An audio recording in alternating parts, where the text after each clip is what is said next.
quiero comentar desde ya que dentro del campus virtual está subida la clase 1 y la clase 2. De todas maneras, se las voy a dejar compartidas en estos días los PPTs y los repositorios de archivos de audio para que no vayan a tener mayores problemas con eh, algunos problemas de acceso que han tenido en general. Su curso no tiene mayores problemas de acceso, salvo una o dos personas que Isabel está ayudándonos a resolver esto de manera masiva, no solamente con ustedes, sino con los cursos vespertinos también que existen en la carrera, y por tanto se va haciendo este proceso desde ese punto de vista, ¿no?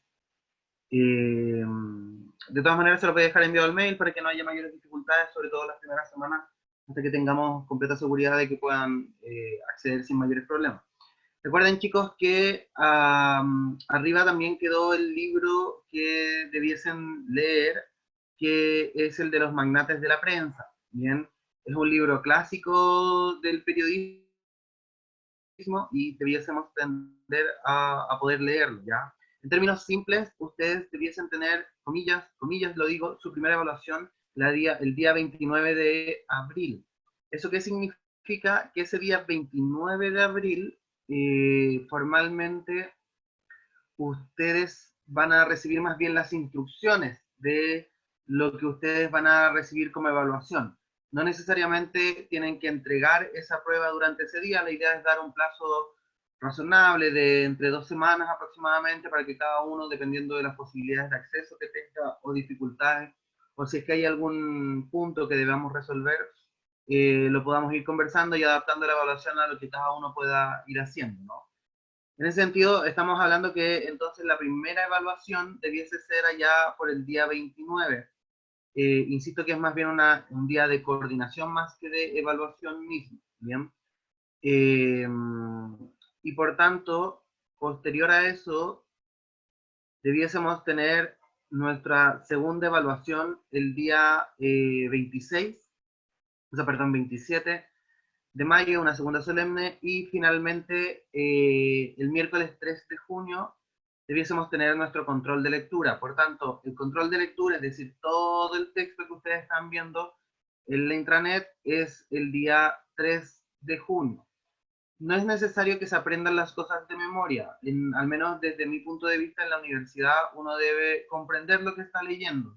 Van a poder utilizar el texto en el caso de que volvamos y estemos en clases presenciales a esa altura, o vamos a poder, o lo van a poder utilizar en sus casas. No hay mayor problema porque no es la, la idea. Entonces, lo que les quiero transmitir es que la prueba que vamos a realizar este día 29, en rigor, las instrucciones que vamos a ir comentando, tiene que ver específicamente con la materia que vimos la primera semana, con la materia que vamos a ver hoy día y con la materia que va a ver la próxima semana. ¿Bien? Y por tanto, la idea es que puedan ir realizando y aprendiendo los distintos ejercicios que se vayan a ir dando. ¿Bien? Posteriormente, en la segunda parte del semestre veremos otros contenidos y ya la primera semana de junio es la semana donde ustedes debiesen tener, si es que nada lo altera, el control de lectura. Bien. Lo otro que les quiero contar también es que, de todas maneras, se los voy a dejar informado al mail de una manera más formal, pero se los quiero ir anticipando. Es que dentro de las asignaturas que corresponden a la carrera de periodismo, ¿se acuerdan que veíamos estas líneas naranjas que correspondían en su malla a la misma carrera? Eran, es decir, estoy hablando de los ramos de fundamentos, o sea, de introducción al periodismo, de herramientas digitales, de teoría de la comunicación y de redacción general, es decir, esos 4 ramos. Esos 4 ramos tienen un 10% contemplado a lo que se conoce en la universidad como tutorías, que en términos más simples es una ayudantía.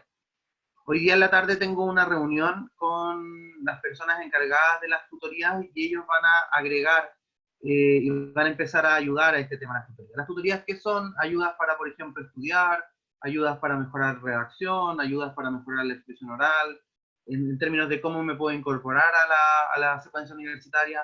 Es decir, la participación que cada uno de ustedes tenga en la ayudantía va a llevar una nota y esa nota va a corresponder a un 10% en estos 4 ramos de la asignatura. Por tanto, es re importante que le tomen peso porque formalmente los puede ayudar a aprobar de manera más sencilla un ramo o escapar de ciertas dificultades en el caso de que no les haya ido tan bien en alguna asignatura. Bien, de todas maneras, se los voy a contar, las ayudantías o tutorías duran solamente el primer año, es decir, los ramos del primer y segundo semestre son los ramos que tienen tutoría. Ya desde el segundo año ustedes entran a un proceso que se llama laboratorio de periodismo.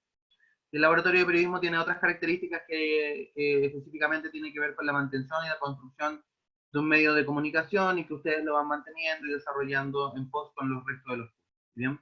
Por tanto, lo que me interesa es que les quede claro que dentro de cada asignatura, un 10% específicamente dentro de las asignaturas que le comenté, introducción al periodismo, teoría de la comunicación, redacción general 1 y herramientas digitales 1, tienen un 10% que corresponde específicamente a estas tutorías dentro de la misma asignatura. Bien, no sé si en términos de calificaciones, de notas, tienen alguna duda, sino ya para partir formalmente con la clase. Me pueden preguntar por el chat que lo estoy mirando ahora, si no por audio, como estimen, o si no partimos.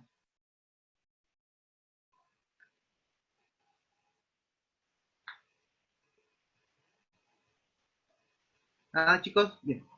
Vamos a compartir pantalla. Bien, les voy a compartir un PDF porque no sé qué hice, que eliminé el PowerPoint y solo encontré el PDF que les había dejado subido. La clase ya está arriba en el campus virtual, por si alguien la quisiera descargar e ir en paralelo, para que lo tengan súper posible, ¿no? Vamos a compartir. Bien, entonces lo que vamos a ver hoy día es más bien la historia del periodismo, la historia de los géneros periodísticos y la historia de cómo se han ido sumando cierto nivel de tendencias a lo largo, ¿bien?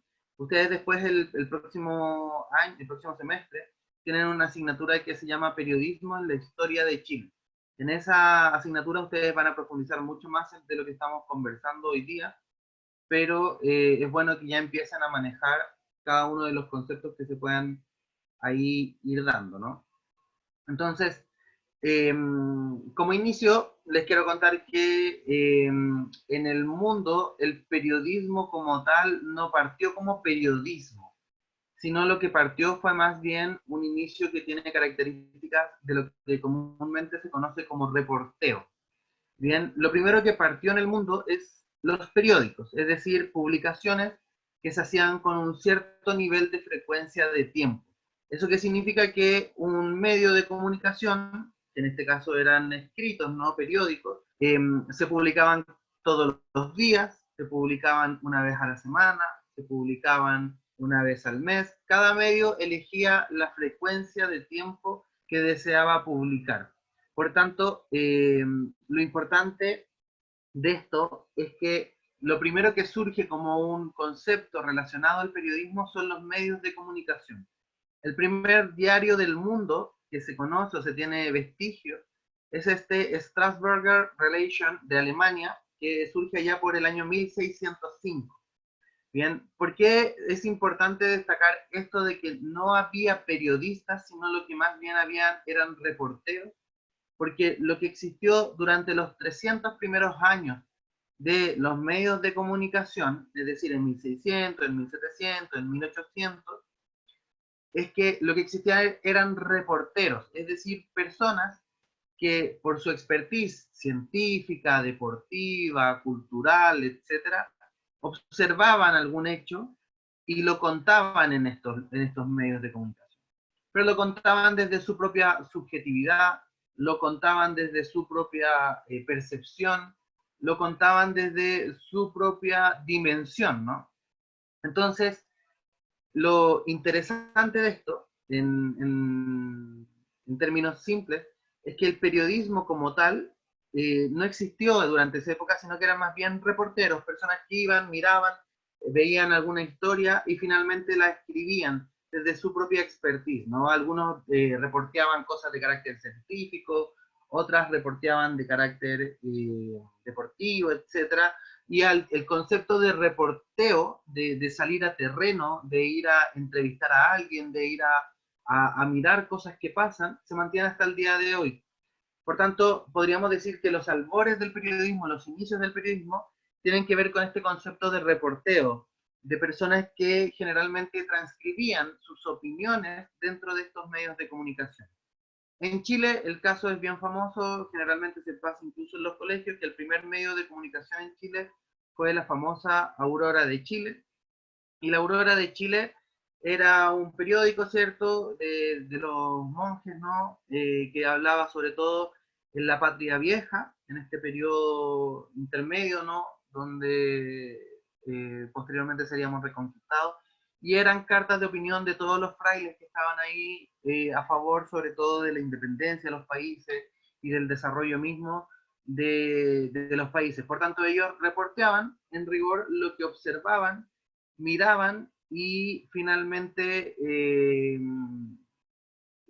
veían aquello que iba sucediendo en el país y lo transmitían a través de las distintas páginas que se iban. Por tanto, la primera como antecedente del periodismo como tal tiene que ver con este reporteo, ¿no? Con este reporteo que se da en distintos medios de comunicación.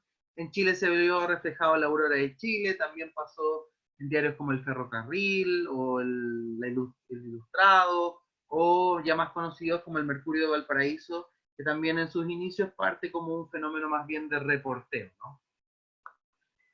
Posteriormente, lo que termina sucediendo a principios de 1900 es que una serie de personas empezaron a cuestionar el ejercicio de los medios de comunicación, porque lo que ellos sentían en términos prácticos es que los reporteros eran personas que tenían tres grandes problemas.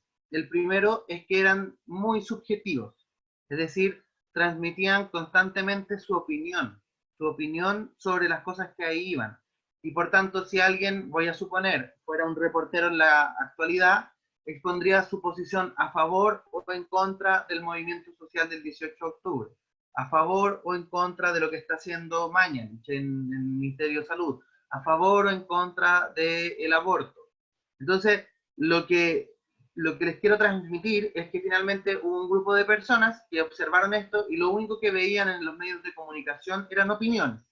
Opiniones de personas expertas, pero que trataban de influir de una manera abierta en los medios de comunicación y en la ciudadanía, ¿no? El segundo problema que tenían los reporteros es que ellos no tenían algo como que se conoce como una técnica o como un método, ¿no?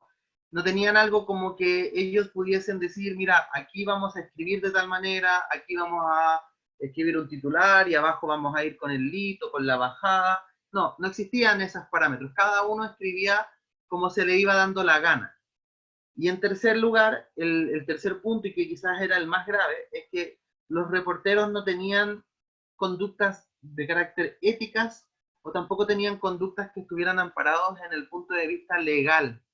Es decir, no tenían un código de ética, tampoco tenían un código o una ley que los vigilara, ¿no? Que pusiera ciertas restricciones a las conductas que ellos debían realizar.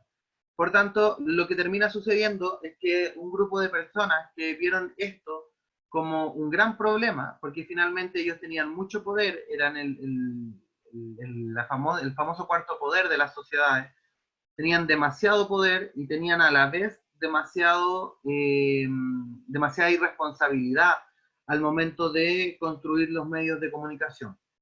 Es ahí cuando se toma una decisión con altura de miras y en Nueva York, en la Universidad de Stanford, se crea por primera vez lo que se conoce como la carrera de periodismo y la licenciatura en comunicación social. Allá por 1910 se crea la primera carrera de periodismo y la licenciatura en comunicación social. ¿Por qué esto fue importante? El primero, porque aseguraba que las personas que iban a trabajar en medios de comunicación fueran personas que fueran formadas desde un punto de vista educacional, pero sobre todo desde un punto de vista ético. Y dentro de esa ética se crearon y se desarrollaron los tres valores que conversábamos en la clase anterior. El valor de la educación, ¿cierto? El valor de la información y el valor de la entretención de los medios de comunicación. Por tanto, cuando aparece esta universidad, ¿no? O esta, por primera vez, las universidades lo que empiezan a hacer es enseñar estos elementos de carácter ético y agregan estos valores como los pilares que hasta el día de hoy mueven al periodismo. Lo segundo que crean es que en crítica, en relación a toda esta subjetividad, a toda esta opinión que había deambulando alrededor de los medios de comunicación, crean lo que se conoce tradicionalmente como el primer género periodístico, el cual, también lo conversábamos bien la semana pasada, es este género de carácter informativo, un género que trata de apelar a la objetividad de las notas, es decir, sacamos la opinión del reportero y el periodista, que ahora se está formando, observa el hecho, pero lo trata de transmitir de la manera más objetiva posible, con el fin de que se transmita de la manera más imparcial aquellos elementos que formalmente se tratan de desarrollar, ¿no? En ese sentido, es ahí en este tiempo que se crea la famosa pirámide invertida. ¿Se acuerdan cuando conversábamos la semana pasada de estas 6 preguntas del qué, el cuándo, el cómo, el dónde, el por qué y el cómo o el para qué?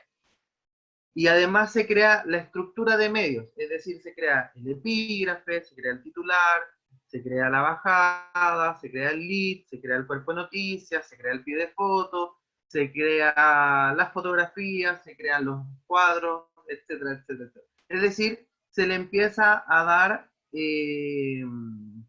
valor, ¿no? A todo aquello que ustedes están viendo, a todo aquello que nosotros vimos en esta primera clase de periodismo.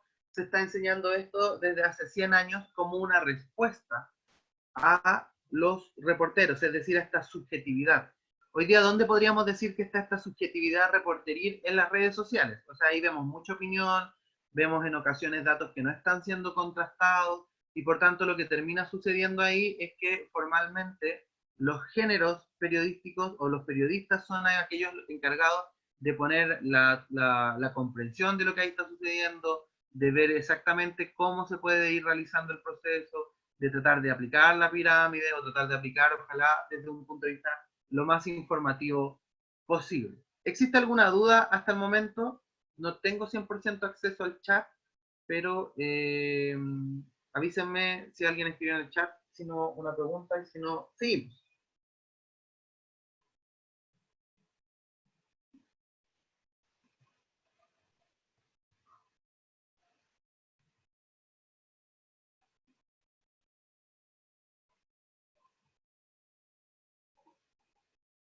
Nada, chicos, bien, sigamos. Entonces, el periodismo informativo en Chile es lo que conoceríamos, o en términos simples, como la segunda etapa del periodismo. Como ven acá en la presentación que les estoy compartiendo, el periodismo informativo aparece con una E2. Eso significa que es la segunda etapa. ¿Cuál es la primera etapa? La etapa reporteril, ¿no? La que estábamos conversando al principio. La segunda etapa del periodismo, o la segunda gran historia del periodismo, tiene que ver con este periodismo informativo, el cual el mayor ejemplo que existe en nuestro país es el diario El Mercurio, ¿no? ¿Cuáles son las características de un periodismo informativo? Son citas textuales, son descripciones físicas de personas y lugares, son escenas dialogadas, son tratar de que sea lo más actual posible aquellas notas que vamos publicando, son ejercicios que tienen que ver con trabajos que sean exactos, y ojalá lo más veraces posible, y son evidentemente de un punto de vista lo más objetivo posible. Es decir, el periodismo informativo lo que trata de hacer es salir al mundo y tratar de constatar aquello que el periodismo está observando y formalmente transcribir e informar aquello que se observó, ¿no? Es decir, si yo voy a un hospital y veo que hay 500 personas enfermas, en mi nota yo debería decir existen 500 personas enfermas.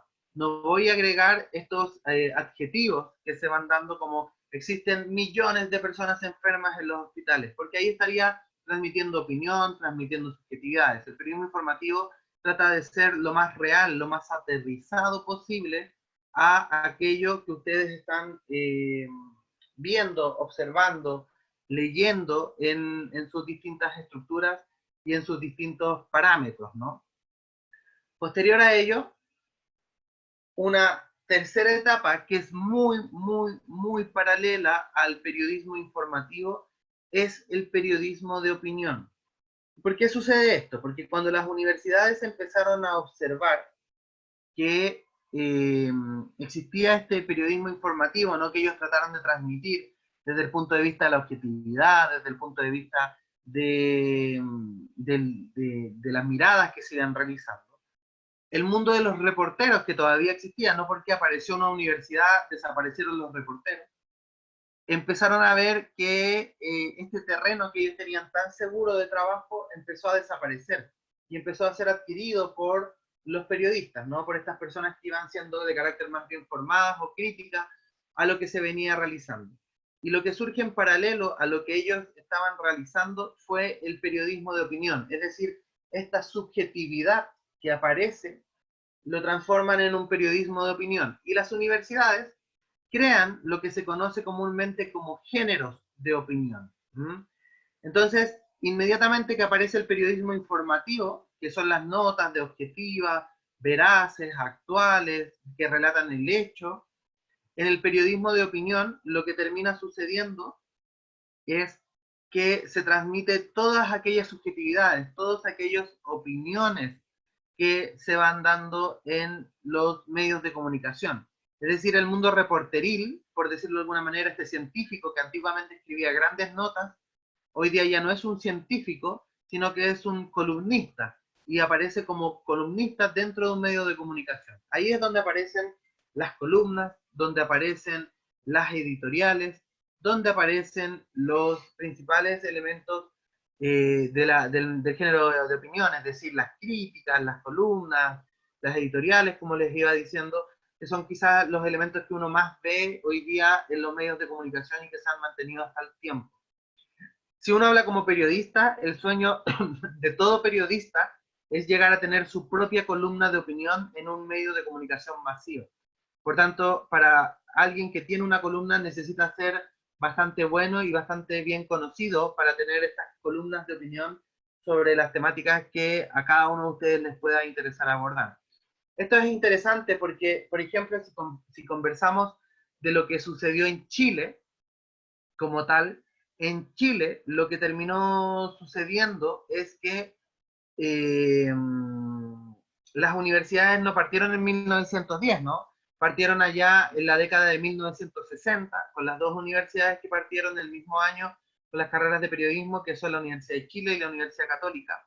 Posteriormente, entre el año 88 y el año 92, surgen todo el resto de universidades como la nuestra, y por tanto, durante mucho tiempo, el reporteril, la manera reporteril se mantuvo en el concierto de medios de comunicación. Y yo estoy diciendo que más o menos hasta el año 90, la mayoría de los medios de comunicación se comprendían de un tanto por ciento de periodistas, estoy hablando de un 50, 60%, y otro 40% de reporteros, ¿no? De personas que no tenían título profesional, pero ejercían como periodistas. Por suerte, el año 92 ya fue eso cambiando y ustedes lo van a ir viendo en la ley de prensa y en los códigos de ética, donde la mayoría de los medios de comunicación trabaja hoy día con periodistas y siempre aparece uno o dos personas que no tienen el título, pero sí tienen algún tipo de educación intermedia de periodismo. En general, Chile ha sido un poco más retrasado en este tema, pero se ha ido adecuando a los tiempos modernos sobre el tema del periodismo en su contexto. No sé si hay alguna duda sobre la etapa 2 de este periodismo informativo y la etapa 3 de esta columna de opinión o de este periodismo de opinión. Si hay alguien que tenga dudas. Oh, todo está tranquilo. Benjamín, Yaris, Pedro.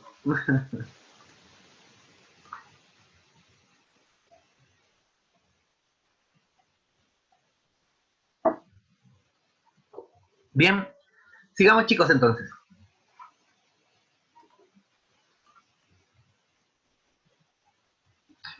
Dentro del periodismo de opinión, en este periodo que va más o menos entre 1920 hasta más o menos 1970, aproximadamente 80 quizás en algunos países, empieza a surgir lo que se conoce como una fusión, es decir, una adaptación del periodismo. Lo primero que surge son adaptaciones, es decir, mezclas entre lo que se conoce normalmente como periodismo amarillista, o sea, periodismo de opinión y periodismo informativo. Y ahí es cuando empiezan a surgir cierto nivel de tendencia.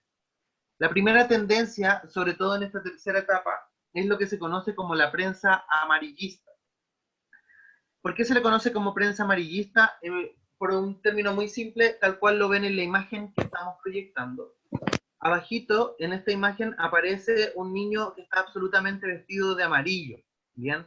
Fue muy famoso en los periódicos de Estados Unidos, en el de Yorkshire, y lo que él hacía era una forma de, a través de dibujos, poner ciertos ejercicios, ciertos lenguajes que se van dando en términos más prácticos, y a este niño se le conoció como Yellow Kid, es decir, el niño amarillo, ¿no?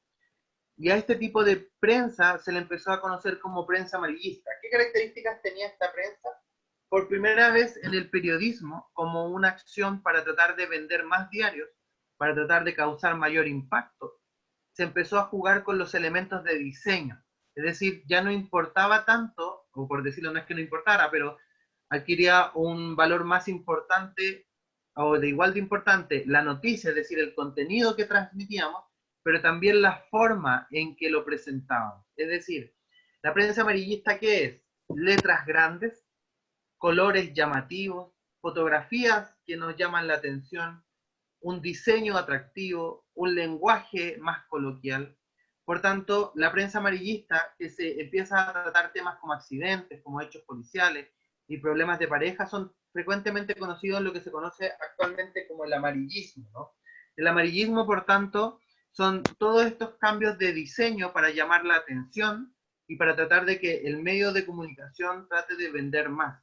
Ustedes me pueden decir, bueno, esto se ve solamente en la prensa escrita. No, en las radios también se ve. Por ejemplo, si ponemos el ejemplo de cooperativa, y cuando empieza a dar los tambores que inician el ciclo del medio de comunicación, ustedes se dan cuenta que cuando se empiezan a tocar los tambores, también se empieza a causar un estado de alerta, de alarma. Y en ese sentido, eso también juega mucho con la prensa amarillista, con el ejercicio del amarillismo, de llamar la atención, de causar sensación, de ir transmitiendo un cierto nivel de procesos que se van dando y estructurando en el desarrollo de estos ejercicios, ¿no? Entonces, en un primer lugar tenemos que esta primera fusión, este primer camino que se empieza a dar de una mala manera es la prensa amarillista.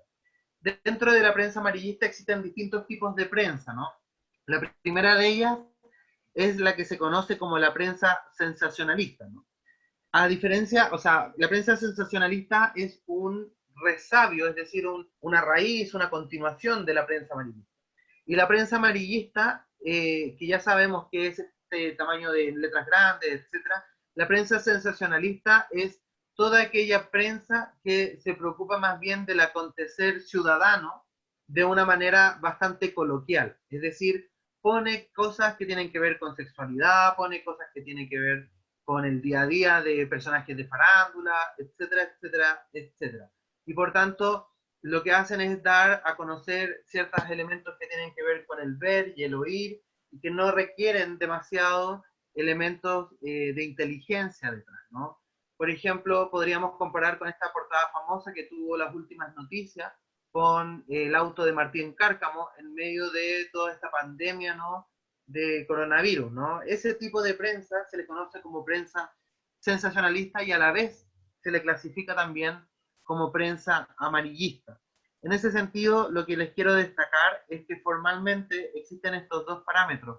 La prensa amarillista, por tanto, son todos aquellos elementos que destacan a la vista, y la prensa sensacionalista agrandan la letra, como se ve ahí en el titular, o le ponen de color rojo, como donde dice mataron al fotógrafo, pero, pero formalmente lo que termina sucediendo es que tienen poca inteligencia, poca sensación, ¿no? Otro de los resabios que normalmente uno ve en la prensa en general es la que se conoce como la prensa rosa. La prensa rosa es la conocida también como prensa del corazón, es decir, una prensa que se preocupa de la farándula o de las opiniones de las personas, y volvemos a caer en esta subjetividad, ¿no? De que personas empiezan a opinar y empiezan a transformar como temáticas impresionantes. Estamos hablando que entre el diario La Cuarta y las últimas noticias son los diarios que generalmente se van dando como principales elementos de este tipo de prensa, ¿no? El último resabio de lo que conocemos como un resabio, ¿no? De el periodismo de opinión es lo que se conoce como la prensa roja. Y la prensa roja es una prensa que se preocupa específicamente de los asaltos, de la violencia, de los ataques que puedan haber, de causar pánico en la sociedad. Por eso vamos a ver sobre todo los canales de televisión que siempre hay asaltos, siempre hay delincuencia, siempre hay problemas. Ese tipo de prensa se le conoce tradicionalmente como prensa roja. Entonces estamos viendo que tenemos dentro de este periodismo de opinión, surgen un periodismo de opinión que se trata de camuflar, por decirlo de alguna manera, en este periodismo informativo, y se camufla a través de la prensa amarillista, que tiene estas grandes letras, estos grandes colores, estos grandes temas de llamativos, y dentro de la prensa amarillista podemos encontrar tres tipos, ¿no? La sensacionalista, que habla de temas coloquiales generalmente, que causan sensación, la prensa rosa, que habla de amor, de farándula, de prensa del corazón, ¿no? Y la prensa roja, que se encarga de ver todos los temas de violencia y de ataque, etcétera, etcétera. ¿Habrá alguna duda hasta el momento en esto que estamos Profe, conversando?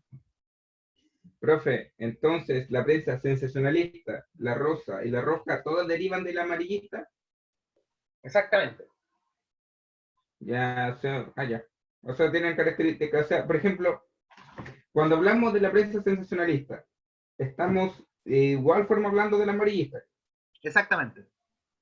Ya, Lo que gracias, pasa es profe. que ¿por qué les pongo nombres distintos y no digo prensa amarillista tipo uno, ¿no? Porque formalmente dentro del mundo del periodismo no se maneja a tan a rajatabla esta como línea histórica que estamos viendo ahora. Esto en general es más bien trabajo de universidades, ¿ya? Por tanto, lo que usted va a escuchar, por ejemplo, cuando esté trabajando en algún medio, en alguna organización o en donde esté vinculado, va a decir, esta es prensa amarillista, no, esta es prensa sensacionalista. Y pareciera que fueran distintas, pero en verdad vienen todas del mismo árbol.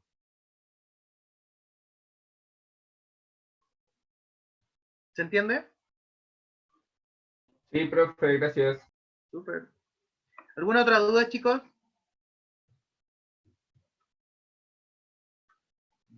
Sigamos. Bien, no todo es tan malo en términos de el periodismo de opinión, porque parece que el periodismo de opinión es casi un género que viene a trastornar las sociedades. No, en el periodismo de opinión también existen elementos que son re importantes de ir mirando. Uno de ellos es una de las tendencias más importantes y es lo que a ustedes les va a interesar desarrollar, sobre todo desde el segundo año, cuando ya estemos viendo o estén trabajando en los ramos de comunicación digital. Uno de los elementos que más se ha desarrollado hasta el último tiempo es algo que se conoce como el personal branding. ¿Qué es el personal branding? Una forma de evolución del periodismo de opinión donde cada uno de ustedes se entiende como una marca. Es decir, cuando yo hablo, por ejemplo, de Mauricio Bustamante, ¿no? Este famoso periodista de televisión nacional, yo no sé lo que él es como persona, como familia, etcétera, pero sí sé lo que él es como periodista. Y por tanto ustedes se transforman en una marca que opina o que desarrolla ciertas temáticas sobre las áreas que a ustedes más les interesen. Hay periodistas como Guarelo o como Bianchi que ven el tema deportivo, Bustamante que ve el tema político, Matías del Río, etc. Y ahí cada uno va a tener lo que se conoce como una marca personal. El personal branding es una marca personal que nos permite emitir opiniones y nos permite ir construyendo nuestra marca con la calidad periodística necesaria. Bien, en ese sentido, cada uno de ustedes es el ideal que lo pueda ir desarrollando. ¿Por qué esto es interesante? Porque cuando nosotros hablamos del periodismo actual, el periodismo actual hoy día está muy distinto a el trabajo más tradicional que tiene que ver con los medios de comunicación.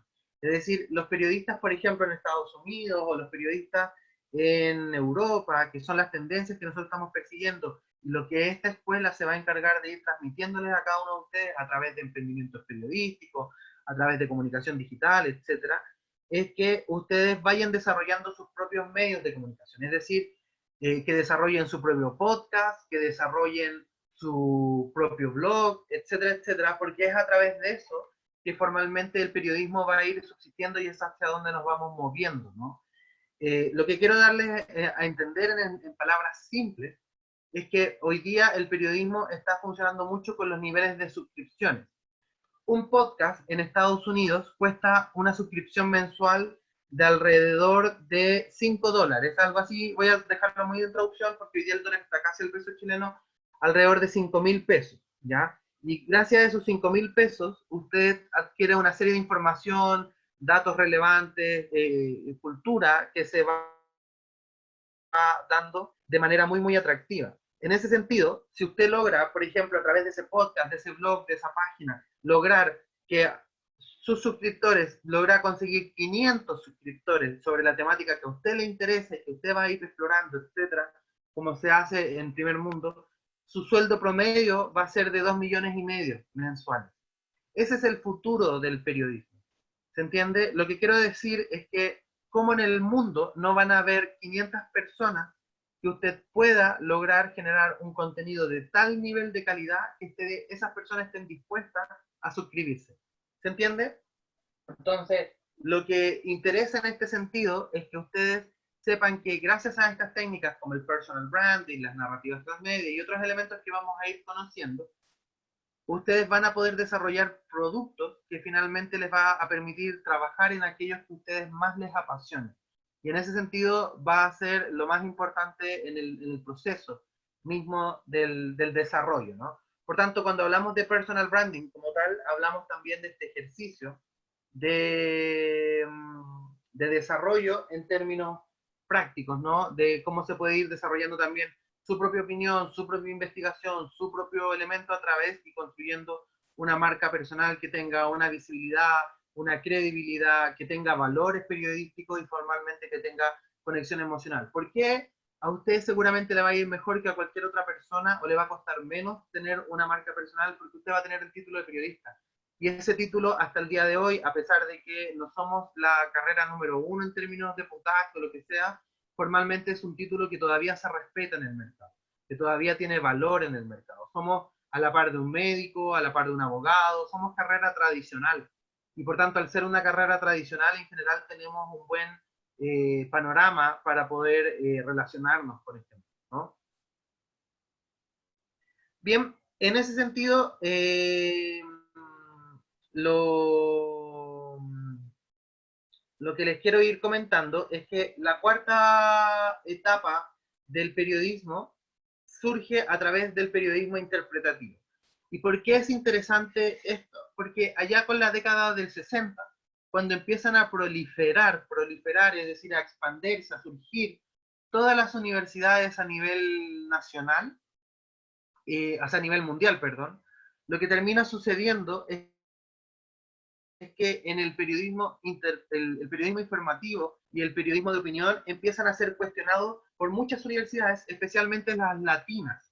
El mundo del periodismo latino e hispanoamericano, es decir, de España y de Latinoamérica, empieza a cuestionar el periodismo informativo y el periodismo interpretativo, porque formalmente lo que terminaba sucediendo y lo que empiezan a analizar las universidades es que el periodismo informativo lo que hacía de alguna u otra manera era simplemente ocultar la subjetividad del periodista, pero finalmente igual se transmitía, porque había poca rigurosidad en el ejercicio. Como les comentaba, yo podía ir a un hospital y decir que habían 100, 500 o 1000 personas, y a todo eso llamar, hay millones, hay miles de personas en los hospitales. Y por un solo caso podía generar una noticia que pudiese causar pánico en la sociedad. En ese sentido es cuando las universidades crean el elemento que da el valor absoluto y diferencia en todo sentido la construcción y la aparición del periodismo.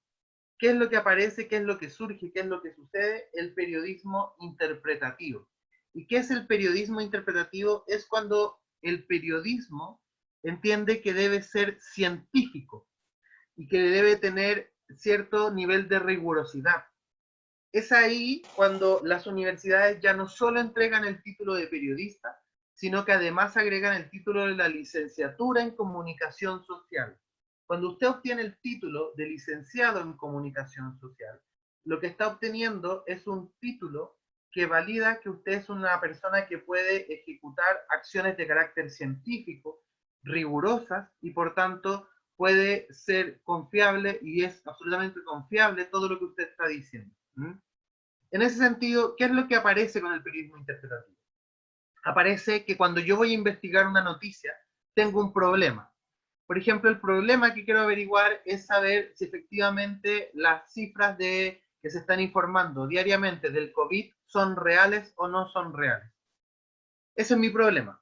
Por tanto, inmediatamente lo que hago es construir la famosa hipótesis periodística. ¿Qué es la hipótesis periodística? Es una respuesta que yo planteo a mi pregunta general y que trato de ir a comprobar a terreno. Es decir, si yo me estoy preguntando, ¿es real las cifras que se están dando sobre el COVID en el Ministerio de Salud? Lo que yo planteo en mi hipótesis es decir, mira, las cifras que están en el COVID no son reales y están absolutamente falseadas. Esa es mi hipótesis, ese es mi supuesto.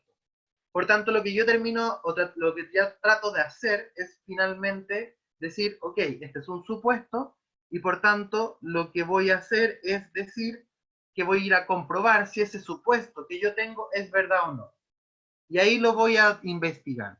Y ahí lo hago a través de datos duros, es decir, documentos, cifras, encuestas que yo vaya realizando. Voy sacando estadísticas, voy analizando leyes, voy entrevistando personas, voy adquiriendo opiniones de especialistas, voy generando referencias, voy hablando de proyecciones futuras, es decir, un trabajo de campo sumamente riguroso. Se habla que el periodismo interpretativo están los mejores periodistas, porque para aprender a hacer periodismo interpretativo debemos pasar por el periodismo informativo. Todos pasamos por ahí, todos los periodistas hemos pasado por ahí, todos pasamos por el periodismo de opinión, pero el periodismo interpretativo no es tan sencillo, cuesta, es difícil, y por tanto uno se demora entre 5 a 10 años para ir adquiriendo realmente cómo se va haciendo este periodismo interpretativo. A pesar de que se enseña en las universidades, mucho de esto tiene que ver con el ejercicio práctico de ir entendiendo cómo se hace un trabajo de calidad. Por tanto, el periodismo interpretativo generalmente funciona a través de semanarios, es decir, de las revistas Paula, de las revistas Que Pasa, del Clinic, etcétera, etcétera, que son medios de comunicación que nos salen todos los días y por tanto nos pueden entregar noticias de calidad y con un buen desarrollo y con un buen contraste de lo que se va ahí dando. ¿Existe alguna duda con lo que conversamos del personal branding anteriormente o con el periodismo interpretativo, esta cuarta etapa del periodismo? No, profe, solo si es que, ¿cómo se llama? En el interpretativo pueden ser cualquier cosa, pues no específicamente un problema político, puede ser cualquier tipo de problema. Sí, puede ser cualquier cosa. O sea, yo me podría ir a cuestionar, por ejemplo, no sé, los clubes de fútbol están pagando eh, a sus jugadores, ¿me entendido? A sus personas contratadas, y ahí salgo, armo una hipótesis y finalmente voy a investigar aquello que se va dando. Y voy contrastando, voy averiguando, voy documentando hasta que saco una nota de alto nivel de rigurosidad, ¿no? ¿Por qué es tan Ujú. interesante el tema de la rigurosidad? Porque formalmente lo que se termina dando es que trate de cuestionarse lo menos posible la nota, ¿m?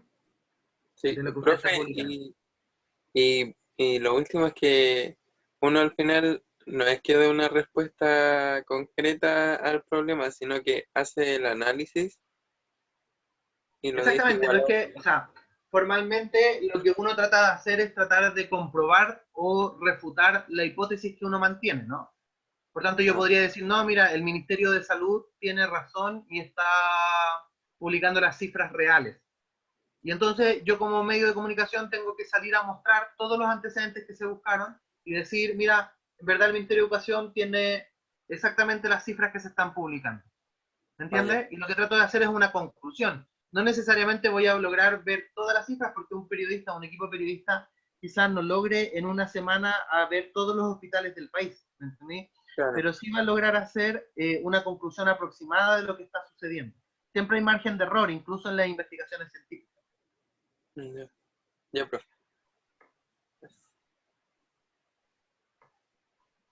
Bien, sigamos. Entonces, posteriormente, dentro del periodismo interpretativo, también empiezan a surgir ciertas líneas de otros tipos o de otros estilos de periodismo. Bien, el primero de ellos y el más conocido de todos es lo que se conoce como el nuevo periodismo. ¿Qué es el nuevo periodismo?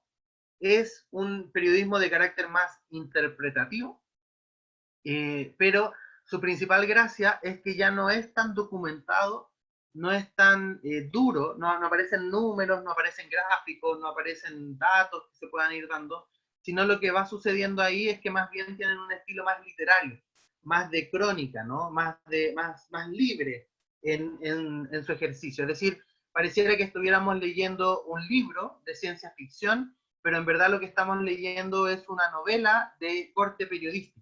Hay dos personas que han hecho muy famosas estas lecturas, una es Tom Wolfe y otra es Truman Capote, a través de sus libros de Sangre Fría, que los van a estar leyendo ahí en las clases de redacción. Son de carácter mucho más literario. ¿Por qué les digo que este nuevo periodismo es re interesante mirarlo? Porque el único premio Nobel que tenemos en el periodismo, que fue el año 2015 por Alexandra Isinyeva, que ella hizo una serie de entrevistas a personas que habían sufrido este tema de Chernobyl, ¿no? Y que eran sobrevivientes de Chernobyl. Y ella escribió un libro que se demoró en alrededor de 5 o 10 años en entrevistar a todas las personas, en reentrevistarlas, en sacarlos, y escribió una novela desde las experiencias que ellos mismos iban haciendo, una novela periodística, ¿no? Que fuera real, que fuera con datos, sin falsear nada, sin hacer grandes elocuencias, pero con un estilo novelesco muy interesante. Por tanto, si a alguno de ustedes les interesa mucho el sector más bien escrito, literario, es acá donde ustedes pueden desarrollarse porque estamos hablando que los mejores periodistas que hoy día existen en la actualidad están entremezclados entre lo que se conoce como la crónica periodística y el nuevo periodismo, una mezcla novelesca muy periodística de lo que se va realizando y desarrollando, ¿no? Después de eso, otra de las líneas que también surgió gracias al periodismo interpretativo es, a pesar del nombre que es gracioso, es lo que se conoce más bien como el nuevo periodismo. ¿Mm? Y el nuevo periodismo, a diferencia del nuevo periodismo que se estructura más bien con trabajos que tienen que ver de carácter novelesco, que duran alrededor de una semana hasta un mes, estamos hablando que el nuevo periodismo, su tiempo de extensión es más o menos hasta un año. Es decir, que la investigación dura un año, que yo entrevisto, reentrevisto, voy, vivo, experimento, casi soy un partícipe de esto, y tiene un estilo que quizás no es tan novelesco, porque evidentemente tras vasijar todo lo que yo voy reporteando, entrevistando, desarrollando a un texto durante todo un año, a veces no se hace tan sencillo y por tanto termina siendo más bien como una estructura de carácter más bien de crónica. Y por tanto, lo interesante del nuevo periodismo es esto, ¿no? Que puedan ir desarrollando este tipo de ejercicio y este tipo de participación en términos más simples, ¿no? Entonces está el nuevo periodismo, que es un periodismo mucho más novelesco, más literario, donde uno analiza un caso, lo explora entre semanas hasta un par de meses, y tenemos también el nuevo periodismo, donde ya la estructura dura alrededor de un año, quizás es menos novelesco porque es mucha más la información que vamos dominando. Finalmente, el último de estos periodismos que van surgiendo en este mismo estilo novelesco es lo que se conoce como el periodismo gonzo.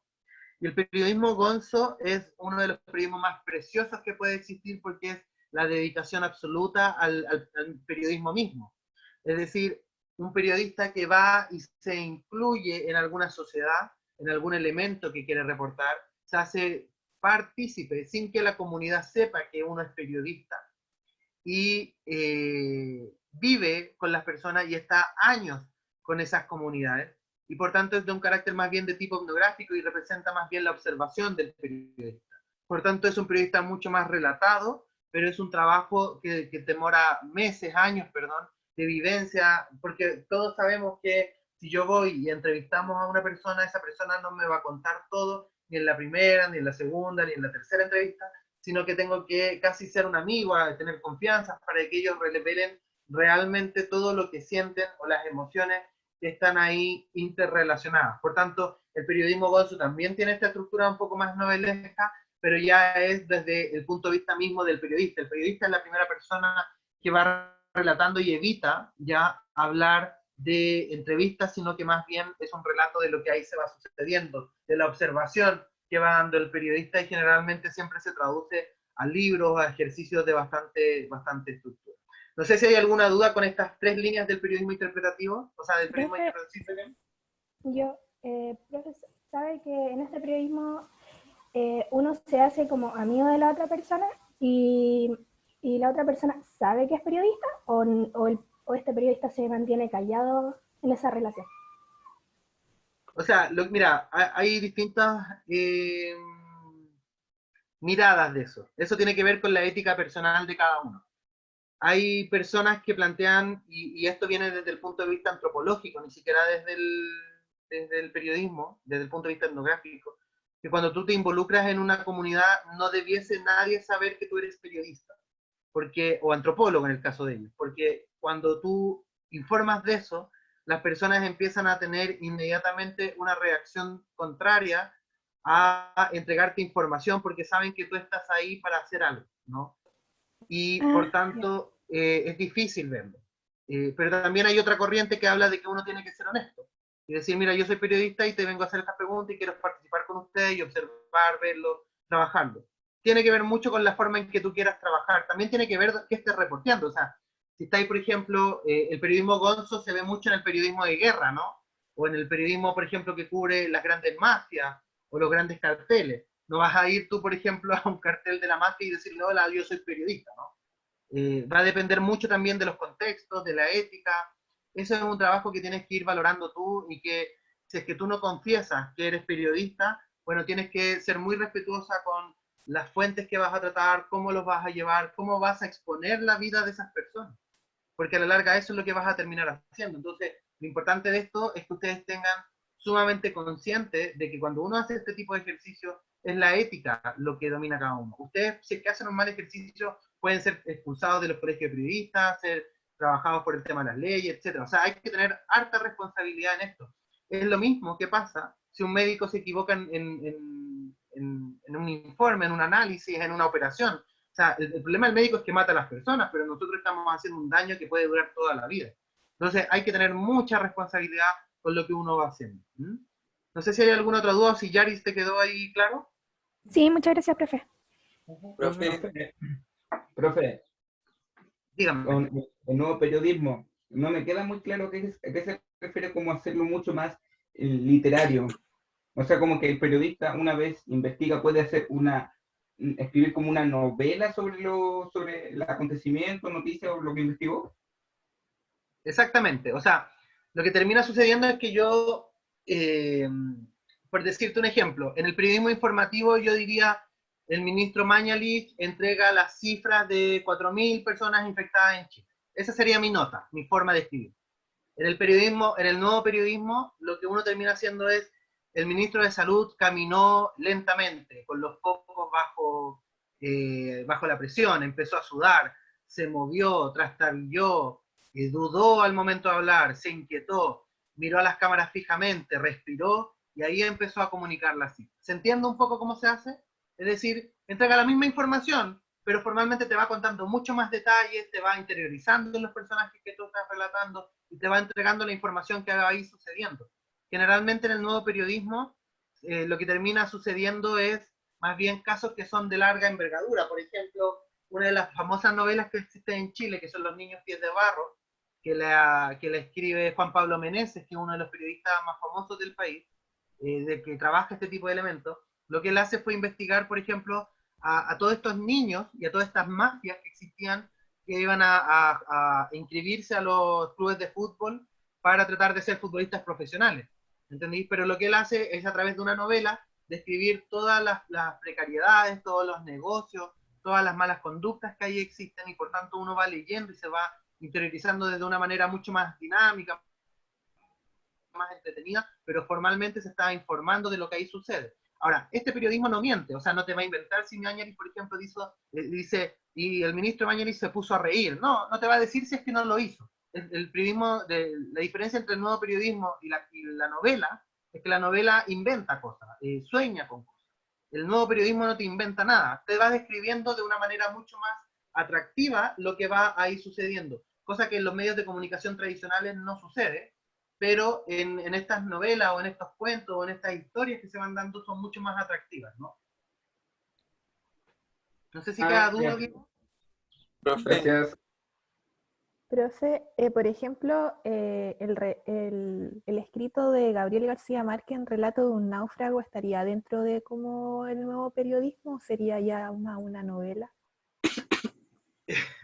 Mira, Márquez siempre ha sido difícil catalogarlo, él siempre habló muy bien de periodismo y debe ser uno de los periodistas más famosos de la historia, ¿no? O al menos de Latinoamérica. Pero yo creo que el mundo contempla más a Márquez como una persona más cercana a la novela que al periodismo. Por lo tanto, yo me atrevería a decir que el texto que tú mencionas en general es más novelesco que periodista, pero tiene labores o resabios periodísticos. Nosotros hablamos de formas, ¿no? Pero también va a depender de cada escritor la forma en que va trabajando esto. ¿Mm? Profe, Dígame. sobre el periodismo Gonzo, en mi cabeza tengo un capítulo de una serie que vi yo, que él era como un escritor y él dentro de su escritura relataba toda su vida diaria, pero en una parte relata toda la vida que tuvo con su anterior mujer. Entonces, y la mujer no estaba de acuerdo porque él relataba hasta los actos sexuales que tenía con ella. Entonces, mi pregunta era si eso va contra la ética del periodismo gonzo que decía usted, que era hacerlo, pero siendo consciente de que eso puede afectar la vida de la otra persona o de las personas que relata. Sí, o sea, efectivamente lo que tú estás narrando, si lo pones en el contexto que lo contaste, evidentemente tiene grandes temas éticos porque finalmente expones a una persona. El periodista es una labor súper compleja porque ustedes a los temas éticos se van a tener que enfrentar todos los días que vayan publicando algo. Cuando un periodista debe revelar la vida, comillas, sexual de una persona o elementos sexuales, cuando hay que develar verdades que son duras, violaciones, carteles, mafia, explotación sexual, y siempre cuidando a las víctimas, siempre tratando de ser lo más comprensivo posible, pero evidentemente la ética está ahí siempre, ¿no? O sea, el periodismo gonzo tiene un poco de eso, ¿no? Porque está muy al ras de lo que se puede y no se puede contar. Entonces, claro, si tú lo ves desde el punto de vista del periodista, él está contando las vivencias de lo que ahí sucede. Pero cuando te pones en el perfil de la otra persona, se están contando intimidades. Entonces, ¿qué es lo ético de contar o no? A veces uno se equivoca y comete errores éticos, ¿no? Por eso es que hay que tener tanta cuidado. Por eso es que el periodismo interpretativo no lo hace cualquiera y necesitan ustedes tener 4, 5, 6 años de experiencia porque necesitan haber cometido errores en el periodismo informativo para poder llegar a hacer periodismo interpretativo, que es el más duro, es el que queda en la historia de las sociedades, ¿no? Y por eso Sí. es que es tan complejo. Pero sí, en rigor, es un periodismo gonzo, ahí podemos juzgar si lo que tú comentas finalmente es ético o no, ¿no? Sí, eso me hacía pensar esto, porque en el capítulo la lección era como al final que después él se metía con otra tipa y la tipa se iba y después ella era artista, entonces dibujaba todo lo que vivió con él y entonces fue como devolverle el golpe que le hacía a la otra mujer y eso era como la lección del capítulo. Claro.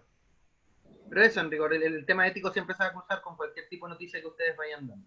Ya, profe. Profe, Dígame. Y, por ejemplo, esto es sí o sí como algo escrito y propio de los periodistas. Me refiero a las mismas personas que hacen documentales o los cineastas, por ejemplo, como Patricio Guzmán, que ha tratado cosas sobre la dictadura o también revela, no sé si es que él revela las verdades, sino que trata verdades que muy poca gente sabe, como por ejemplo el botón de nácar, que no sé, yo por lo menos cuando lo vi tomaba tantos puntos de lo que había pasado en Chile y de cosas durante la dictadura o también del genocidio Secna, que, ay, no sé, es como que da como una mirada periodística a lo que pasó, más allá de ser algo más como del séptimo arte. Sí, no, Sí, profe, iba evidentemente. a Lo que pasa es comentar que lo mismo cuando yo. nosotros hablamos de periodismo gonzo o hablamos de nuevo periodismo, generalmente ponemos ejemplos que son de carácter más bien escritos, porque es donde más literatura hay, ¿no? Pero también existen desde el punto de vista auditivo y también existen desde el punto de vista visual. Lo que tú comentas, que yo también tuve la suerte de verlo, es absolutamente un trabajo periodístico y lo podríamos relatar dentro del nuevo periodismo, quizás dentro del periodismo gonzo, dependiendo de la interpretación que cada uno de ellos quiera entregar, ¿no? Incluso podríamos dejarlo como un periodismo de investigación, que es uno de los elementos que van a estar más adelante. Pero evidentemente el formato no necesariamente tiene que ver con cómo se adecua al periodismo. Finalmente, los tipos de periodismo se adecúan a los distintos formatos que van surgiendo. Hoy día ustedes podrían hacer, por ejemplo, un periodismo gonzo a través de una aplicación. Y es algo que a ustedes les va a tocar vivir, porque les va a tocar vivir los próximos 60 años del periodismo. Y ustedes seguramente los próximos 20 años van a vivir ese cambio absoluto, donde ya prácticamente los blogs o los medios escritos van a desaparecer y va a pasar a sobre todo muy audiovisual, muy de aplicación, y eso es lo que van a tener que empezar a vivir. Yeah. Profe, Dígame. se le llama Gonzo porque esa persona que aparece ahí en el libro, o sea, Hunter Thompson, le decían Gonzo o algo así, como que Gonzo era una persona. No, es un anacronismo griego que se llama como de vivir. Ah, Tiene que ver ya, con eso. ya, profe. Eso. Carla, no sé si te quedó respondido lo que estabas consultando. Profe, era más que nada saber si era propio de los periodistas y de un trabajo periodístico o si es que era algo como más abierto, como que lo podía hacer cualquiera que sintiese la pasión de ir e informar algo, ir y revelar algo. Sí, o sea, cualquier persona lo puede hacer. Eso es indudable. Yo no puedo ponerle una pistola al resto de la población si es que no son periodistas. Pero siempre hay que diferenciar que ellos no van a ser periodistas, ellos son reporteros, cineastas, antropólogos, etcétera, porque la diferencia entre todos ellos y ustedes es que ustedes tienen conductas de carácter, se norman bajo un código de ética y se norman bajo un código de una ley de prensa. Y por tanto ustedes tienen una responsabilidad absolutamente distinta a otras personas. Usted lo puede meter preso si usted está mintiendo. A un cineasta si miente puede decir que es ciencia ficción, ¿se entiende? Lo que usted Sí. está teniendo es un compromiso con la sociedad de informar correctamente. Y esa es la diferencia, Carla, que Ya. todos lo pueden hacer, pero los otros son reporteros, y eso hay que tenerlo muy, muy claro, sin desmerecerlo, evidentemente, pero son reporteros. Y nosotros vamos a ser siempre periodistas, y cuando trabajemos como periodistas, y cuando publiquemos como periodistas, tenemos niveles que nos comprometemos con la fuente, con la verdad, con la contrastación de los datos que se están dando, etcétera, etcétera. Ya, profe. Bien, sigamos. Kimberly veo que está media perdida, se le apagó el computador. ¿En dónde quedó, para hacer así un resumen breve, o alcanzó a escuchar porque estábamos solamente en preguntas? ¿No? Profe, quedé cuando usted estaba explicando sobre las diferencias del periodismo gonzo, Ya, así como lo relataba el periodismo. ya, La súper. diferencia del... Mira, lo importante saber es que la cuarta etapa del periodismo, que es la etapa del periodismo interpretativo, agarra, ¿cierto?, el rigor periodístico, la hipótesis periodística, la pregunta periodística, y formalmente sale a comprobar estos ejercicios al mundo real. Ahora, formalmente lo que termina sucediendo es que el periodismo interpretativo también tiene ramas y surge el nuevo periodismo, que es de un tipo de carácter más bien novelesco, de escritura novelesca, y que se demora entre 1 a una semana, 3 semanas, a un mes más o menos en reportearse. Después viene el nuevo periodismo, que tiene la misma estructura de tiempo, pero en un año, y el periodismo gonzo, que finalmente estamos hablando de que esta misma investigación y observación se da en varios tiempos, en más de un año, 2 años, 3 años, es una vivencia dentro de la misma comunidad. Esa es como yo diría, como la gran característica del periodismo gonzo, la posibilidad de observar y ver. ¿Bien? Veamos la quinta etapa del periodismo y lo que se está haciendo hoy día en la actualidad. La última etapa del periodismo es lo que yo diría la consolidación del periodismo de interpretación y una evolución, porque el periodismo interpretativo como tal es un periodismo informativo, pero con características científicas, es decir, la hipótesis periodística, el rigor periodístico, entre otras tantas. Pero la crónica periodística suma todo este rigor y lo transforma en un ejercicio de escritura, es decir, mezcla y ya no es una voluntad, como podríamos decir que en la década del 60, 70, 80 se daba, es decir, un periodista podría elegir si quería hacer nuevo periodismo gonzo o periodismo interpretativo, y podía elegir dentro de los formatos que más le acomodara una estructura. Hoy día lo que se está haciendo es hablar de la crónica periodística. Y la crónica periodística es una narración de acontecimientos con estilos más bien novelescos, pero sin ser tan novela, sino con elementos de carácter más bien real, mucho más informativo, pero también más novelesco. Es como una buena mixtura entre el periodismo interpretativo y el nuevo periodismo, una mezcla entre ambos, que surge la crónica periodística. ¿Qué es lo crónico? Lo crónico es una secuencia de hechos en tiempo real, es decir, este periodismo no busca engañar a las personas, porque en la novela tú podías contar de repente las cosas desde el final, al principio, etcétera, sino que la crónica te va contando desde el punto de inicio hasta el punto de final de lo que ahí sucede, te lo cuenta de manera entretenida, lúdica, pero también educativa y con mucha información. Es el ejercicio actual de lo que se está haciendo del periodismo interpretativo, y por tanto lo que termina ahí sucediendo es que este tipo de periodismo es el gran ejemplo de lo que ustedes van a terminar haciendo, porque es lo que hoy día estamos realizando. Algunos caen mucho en temas más cercanos a la novela, otros más a la interpretación, pero finalmente es una mixtura entre ambos. O sea, un buen periodista hoy día sabe contar una buena historia, pero también ser un buen periodista en términos de relatar todos los elementos con buenos datos, y sabe presentar esos datos de la manera más adecuada posible. En ese sentido, dentro de esta tercera o última etapa del periodismo, esta crónica periodística, surgen también distintos tipos de formatos. El primero de ellos es el que se conoce como el periodismo ciudadano. ¿Cuál es el periodismo ciudadano? El periodismo ciudadano es aquel periodismo que está vinculado específicamente a las redes sociales. Es un periodismo que es de carácter más bien colaborativo, que trata de ser más horizontal, que explora formas de trabajo periodístico mucho más relacionadas, ¿no? Y donde la fuente y los periodistas se interrelacionan unos con otros. Pero es el periodista el que finalmente va narrando lo que ahí va sucediendo en las crónicas, en los ejercicios ciudadanos.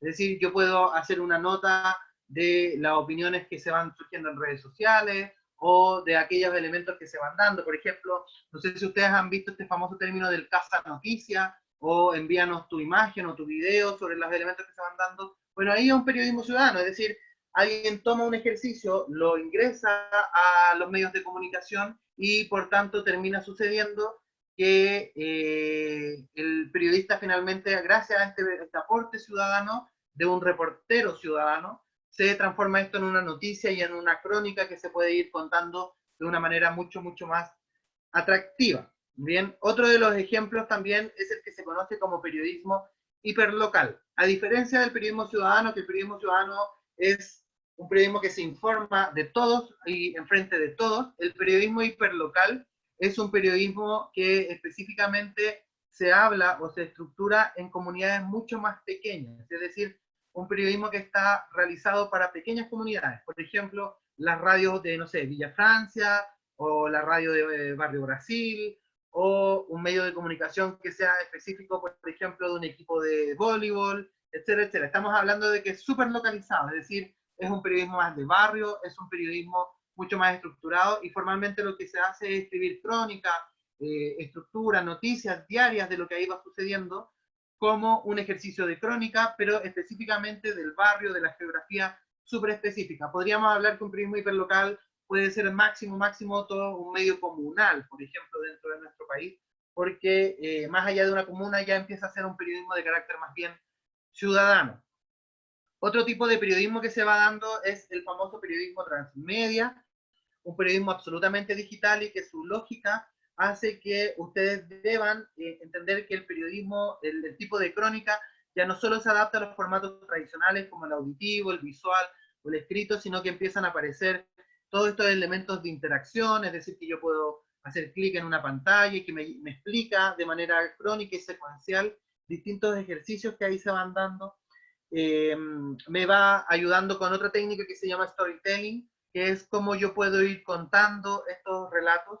Esto es re interesante que ustedes lo vayan entendiendo, porque allá en los últimos semestres de su carrera, a finales de cuarto semestre y en todo quinto año, ustedes van a ir aprendiendo cómo se trabaja el periodismo transmedia y cómo se trabaja el storytelling. Y eso es sumamente importante de que lo sepan desarrollar, porque lo interesante de eso, o el producto final que ustedes tienen que saber hacer, es finalmente contar crónicas periodísticas a través de todos estos nuevos formatos que se van dando. Cómo yo puedo interrelacionar un video, un audio, ir construyendo esta crónica, esta información, y finalmente ir entregando el ejercicio mismo del periodismo como tal. Y otro de los ejercicios que también se va dando, o que estuvo muy fuerte durante la época del 2000, es el que se conoce como el famoso periodismo de News Games. El periodismo de News Games es un periodismo que se dedicaba a construir crónicas de videojuegos, es decir, que tú tuvieras una reflexión y una labor educativa súper potente, se veían videojuegos, tú jugabas un videojuego y finalmente ibas aprendiendo desde un punto de vista periodístico y desde un punto de vista ético, de crítica, entre otras tantas, cómo se iba realizando. Hoy día yo diría, el periodismo News Game fue muy fuerte entre el 2000 y el 2010, The Clinic fue uno de los grandes artífices dentro de Chile de este tipo de periodismo, pero lo que finalmente se terminó realizando o evolucionando es que este periodismo ya se habla más bien de un periodismo que está mucho más amparado en las aplicaciones, es decir, cómo yo hago periodismo a través de una aplicación. Y eso es lo que a mí me interesa que ustedes tengan súper claro, de que la tendencia que se está siguiendo hoy en día en términos de crónica también tiene que ver con aplicaciones, es decir, tenemos la crónica periodística que está en los elementos más tradicionales, como la escritura, la radio, la televisión, y que han sido premiados, por ejemplo, como las raras podcasts u otros que han sido premiados por Google o Spotify y han ganado $10.000, equipos periodísticos para seguir haciendo su trabajo, que lo pueden escuchar en Spotify u otro, pero también existen otros tipos de periodismo como el ciudadano, el hiperlocal, o el de News Game o de aplicaciones que se va estructurando. Bien, la última evolución de esta crónica periodística es el periodismo más tradicional y uno de los periodismos que más nos interesa, que es el periodismo de datos, que es el periodismo de precisión y el periodismo investigativo. Distintos nombres para un mismo tipo de periodismo porque va a depender mucho cómo nosotros vayamos ejecutando este tipo de periodismo. Es decir, el periodismo investigativo, ¿qué hace? Dice que el periodismo investigativo lo que hace también es cuestionar un poco el ejercicio de lo interpretativo, porque finalmente lo interpretativo, a pesar de que tenía una hipótesis y una pregunta que tratábamos de comprobar, formalmente lo único que hacía el periodista era ir a entrevistar personas. Y por tanto la calidad de la fuente normalmente era puesta en duda. Cuando eso sucedía, lo que terminó apareciendo fue el periodismo de datos. ¿Qué es el periodismo de datos? Que ustedes sepan a trabajar Excel, que sepan a trabajar tablas, etc. Y de ahí, por eso es que se hace tan interesante los ramos como herramientas digitales que ustedes están teniendo, porque ahí lo que van a aprender o a desarrollar es cómo podemos trabajar en tablas, en Excel, sacar grandes datos de grandes bases de datos y sacar resultados, etc. Por eso es que se habla que el periodismo de datos lo que hace es más bien llevar a número el periodismo. Es decir, si el ministro en la entrevista me dice que hay 4.000 muertos, y yo voy y hago un periodismo de datos realmente importante y hago una investigación precisa y una investigación de carácter investigativa y compruebo que no son 4.000 sino que son 9.000, yo con un dato que sea irrefutable, lo que se busca en el periodismo de datos, precisión investigativo, es que sea irrefutable, que lo que se cuestione sea la fuente, que se cuestione más bien a las fuentes oficiales más que al periodista. Cuando se está cuestionando al periodista por la calidad de la nota, por la duda que se pone, etc., es que algo quedó mal hecho.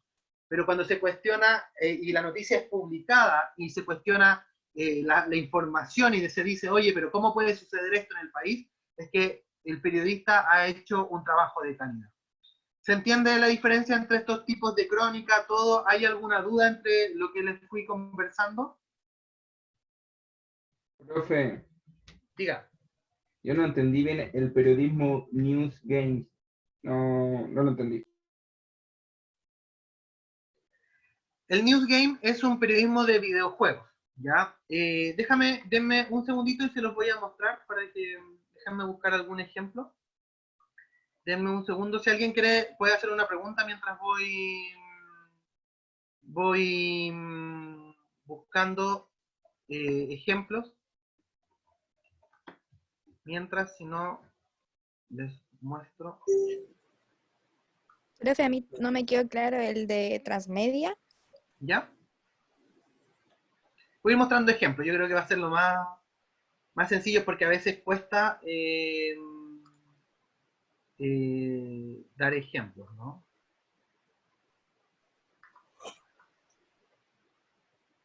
Ay, qué chulo.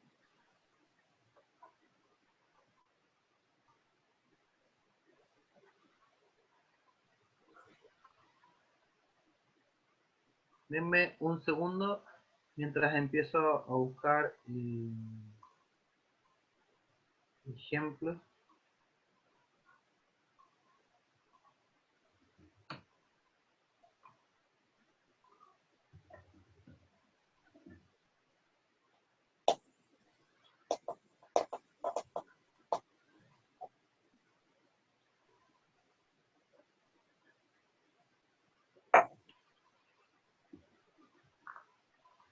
Se los voy a mostrar. Voy a mostrar primero el de News Games. Ya, están viendo la pantalla de YouTube, ¿cierto? Sí, profe. Este fue realizado por un equipo de periodistas y también programadores que se fueron dando. Si se dan cuenta, se hace un tipo de juego de video. Lo que normalmente se termina haciendo es críticas ácidas sobre lo que se va dando y se va informando. Como van dándose cuenta, la persona va jugando y se va informando sobre los niveles de investigación, sobre los niveles de inversión, sobre los niveles que se van efectuando en términos de dinero, ¿cierto?, dentro de lo que va sucediendo en América Latina. Uno va jugando, va estructurando, va relacionándose, cómo va rehaciéndose este proceso. Si se dan cuenta, la persona está jugando mientras también va aprendiendo. Este es uno de los tantos ejercicios que se van mostrando. Voy a ver si encuentro otro rápido. Hay uno que es muy famoso sobre que es el de la guerra, que yo diría que este es el mayor formato. Lo interesante del periodismo News Game es un periodismo que surgió a través de ¿cómo se llama?, de medios uruguayos. Fueron las primeras personas que fueron haciendo el periodismo interpretativo, o sea, el periodismo News Game para la comunidad. Bueno, hay un juego que pensé que no había visto acá en la miniatura, pero es un juego donde te simulan la guerra de Irak y donde tú vas matando a iraquíes y cada vez que tú matas aparecen 5 nuevos terroristas cada vez. Y por tanto lo que te va haciendo es una crítica constante sobre septiembre 2. Sobre lo que se va dando. Este es uno de los juegos más famosos que existen en el mundo, donde ustedes van matando gente, y se dan cuenta ahí va mostrando el rifle que se va dando, se mata a esa persona, se tira un misil, que era lo que un poco estaba haciendo Estados Unidos, como una crítica a ello, y una vez ahí las personas van como a rezar, a pedir disculpas, y después de eso se transforman en terroristas. Y cada vez que eso sucedía, lo que trataba de hacer era una crítica desde el punto de vista periodístico, de que cada vez que se asesinaba a gente en Irak, lo único que se transformaba era una escala de odio, etcétera, etcétera. Lo que se hacía era tratar de enseñar a la población a finalmente tener una mirada mucho más abierta y crítica sobre lo que ahí sucedía. Por tanto, lo que uno termina haciendo es haciendo cierto nivel de aplicaciones o cierto nivel de juegos que enseñen y eduquen a la población sobre ejercicios que se están dando. Porque hay mucha población que no le interesa leer, no le interesa estar leyendo notas que ustedes vayan escribiendo, viéndolas, sino que le interesa ser más interactivo. sobre todo las generaciones más chicas, ¿no? Que van a ser mucho más interactivas. Muchos de estos ustedes quizás van a tener que hacer estas reflexiones, ¿no? Que se van dando en los procesos. No sé si queda acá un poco más claro el tema del News Game. Profe, Sí, entonces no son críticas a videojuegos, sino que se utilizan videojuegos como medio de crítica. Exacto. Ah, ya que yo pensaba que era como, no sé, las páginas de noticias de videojuegos, ¿no? Es como crear No, el es un material. equipo periodístico que crea un juego específico. Ujú. The Clinic, si es que lo que pasa es que The Clinic bajó su juego y era muy interesante ver los casos chilenos, pero ellos eran muy críticos sobre la política nacional. Y uno podía jugar, por ejemplo, uno de los juegos más famosos que surgió un equipo periodístico y se hizo viral fue cuando Arturo Vidal chocó en la Copa América, me parece, y se ponía a Vidal conduciendo, ¿no? Y chocaba, y lo que se hacía ahí era todo un juego de ver cómo se le perdonaban todas las cosas a Vidal por lo que él iba haciendo, y seguía chocando, ¿se entiende? Entonces lo que hacía Oye, ahí el periodismo era finalmente decir, oye, mira lo que estamos haciendo como sociedad frente a este tipo de situaciones, ¿me entiendes? ya, sí, entiendo. Gracias, profe. ¿Cuál era el otro que me habían preguntado? Era el tema de las narrativas. no, transmedia, una compañera preguntó por el transmedia. Ya. Denme... Y profe, el transmedia. ya. Eso. Quiero mostrarles ejemplos. Miren, en Chile no hay tanto ejemplo, ¿ah? Así que vamos a buscar reportajes de otros medios de comunicación. Generalmente los diarios españoles en nuestro idioma son los mejores en ese tipo de cosas. Hay algunos que son preciosos. Yo me comprometo a mandarles hoy al final de la clase una lista de medios para que vayan mirando distintos tipos de estructura, pero vamos a chequear algunos. Déjenme buscar uno de manera rápida para poder mostrarles rápidamente. Profesor, ¿Sí? eh, bueno, me imagino que para el New Games o News Games tiene que ser una persona experta en videojuegos para hacer esa Sí, recreación de información y crítica, ¿cierto? sí, exactamente. O sea, lo que también les quiero transmitir es que formalmente, hoy día ser periodista no solamente significa saber comunicar bien, significa que alguno de ustedes también adquiera cierto nivel de técnicas, dependiendo de lo que les guste. Algunos les gustará más el tema de la radio, se tendrá que especializar en temas de podcast, otro le gustará más el ambiente digital y se enfocará en temas de narrativas transmedia, otro, qué sé yo, será más audiovisualista, otro simplemente seguirá la lógica del escrito, pero empezará a escribir novelas.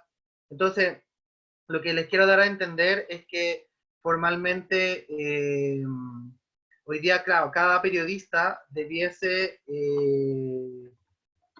tener, en términos simples, una especialización más allá de su periodismo tradicional, que va desde una temática hasta, hasta alguna técnica. Yo creo que hoy día el periodista debe tener esos tres elementos, o sea, aprender de comunicaciones, que es nuestra alma mater, pero también dominar alguna especialización, es decir, si te gusta lo deportivo, el viaje, lo político, lo económico, y además adquirir una técnica, es decir, aprender a ser un buen diseñador o aprender a ser un buen fotógrafo o un buen editor de elementos musicales, etcétera. Ese es un gran desafío y es algo que esperamos que dentro de estos 5 años al menos lo logren desarrollar en términos prácticos, ¿no?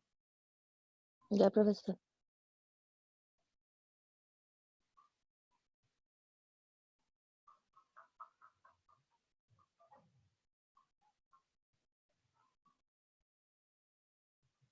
Estoy mirando, no encuentro un ejemplo, tengo ejemplos normalmente más bonitos, pero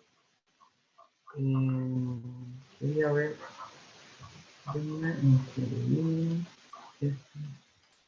Denme un segundo, voy a hacer un último intento porque típica ley de Murphy que no encuentro lo que estoy pensando. Eh,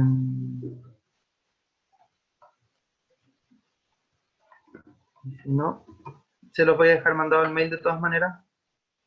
que son una serie de enlaces que siempre son interesantes. Profe, ¿Sí? ¿podría de nuevo explicar el periodismo hiperlocal? Es que me perdí en esa parte. Por Sí, favor. el periodismo hiperlocal es un periodismo de trabajo que habla más bien de las comunidades. Es decir, cuando tú trabajas, por ejemplo, cuando el medio de comunicación solo informa para una comuna en específica, y ese es un nicho.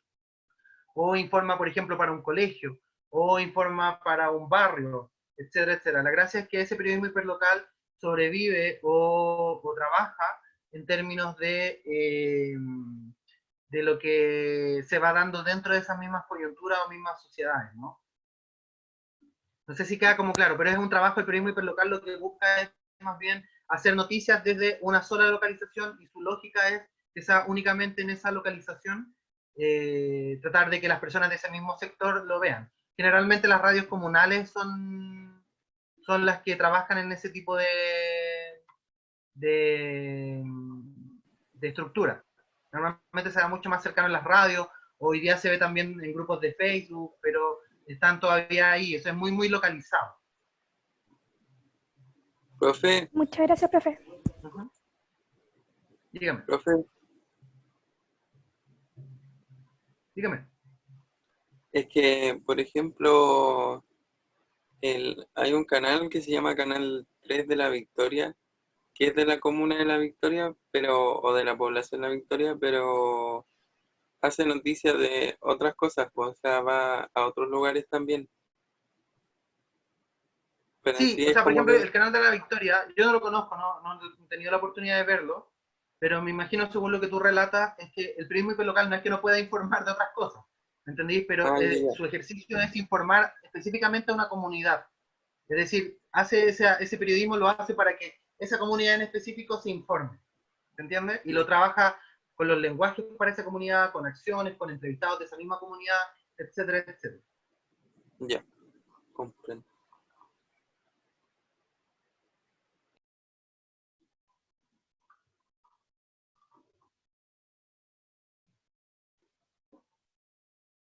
No encuentro mucho ejemplo de transmedia, o sea, tengo un montón de links, pero ahora no lo he encontrado, busqué algunos elementos para que lo puedan entender de mejor manera, pero se los voy a compartir.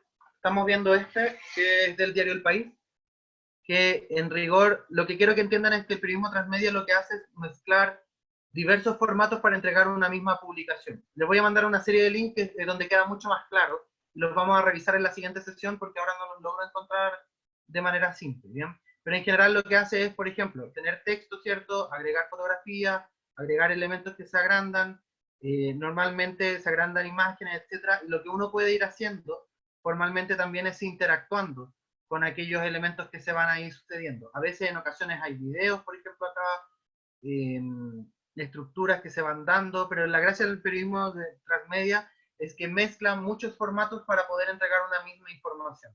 Bien, acá solamente vemos fotografías y algunos destacados. No logré encontrar algunos otros elementos más atractivos así a lo rápido, pero se los voy a dejar mandados y de todas maneras nos vamos a revisar. La próxima semana me comprometo para que no quede duda de ese ejercicio, ¿no?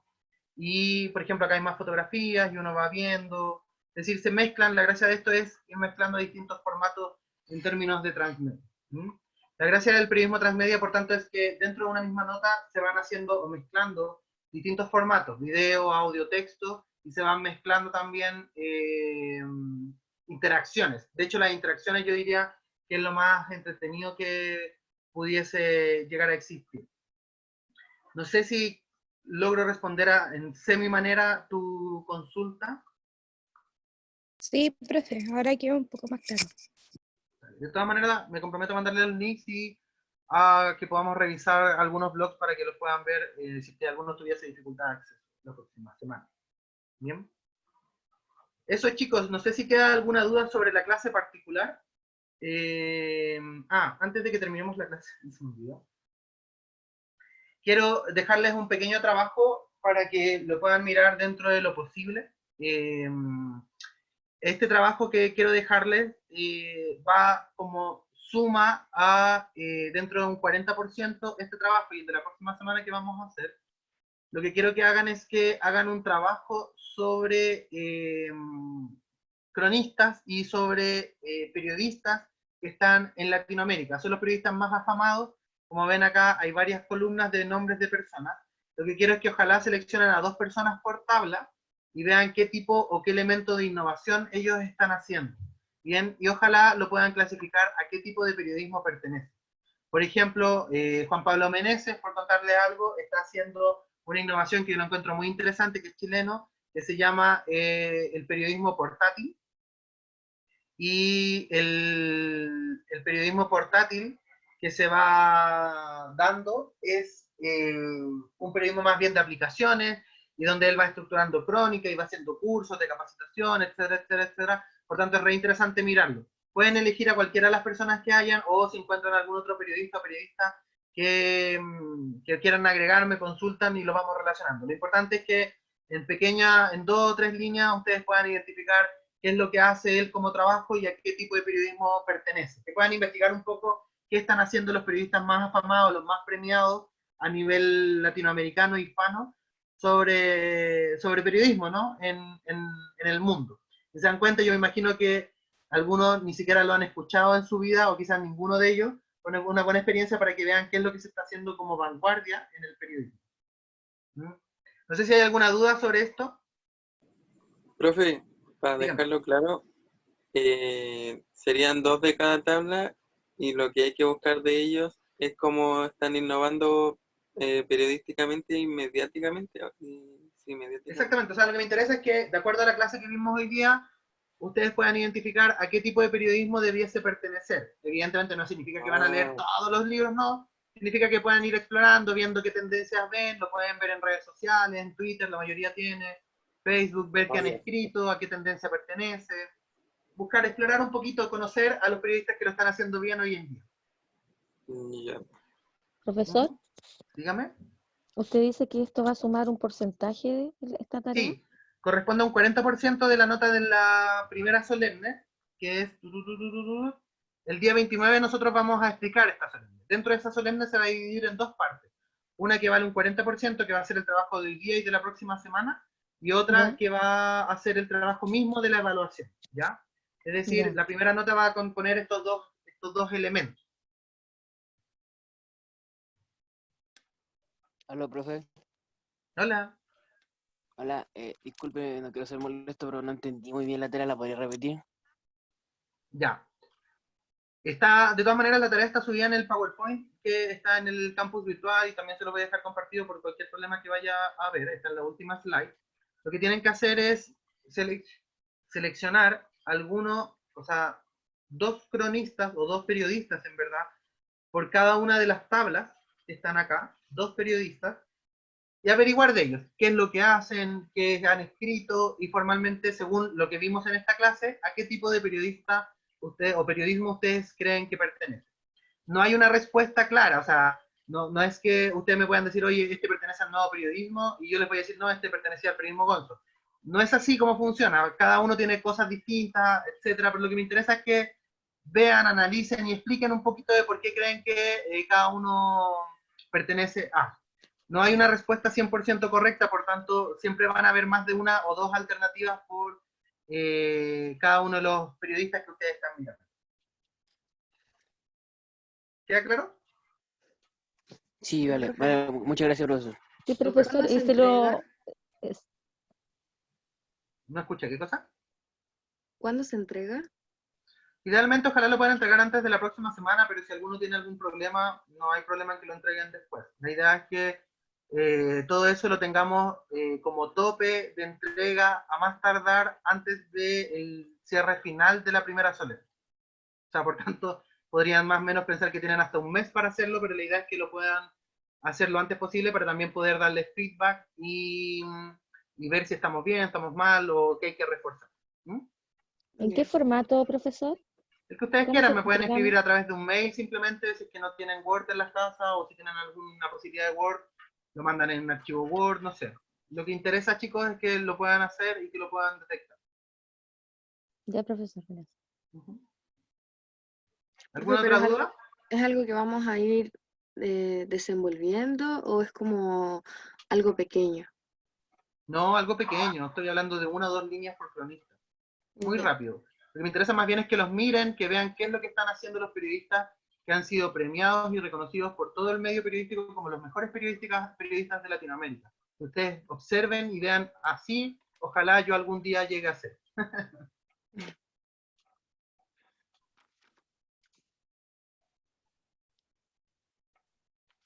¿Tienen alguna otra duda? ¿No?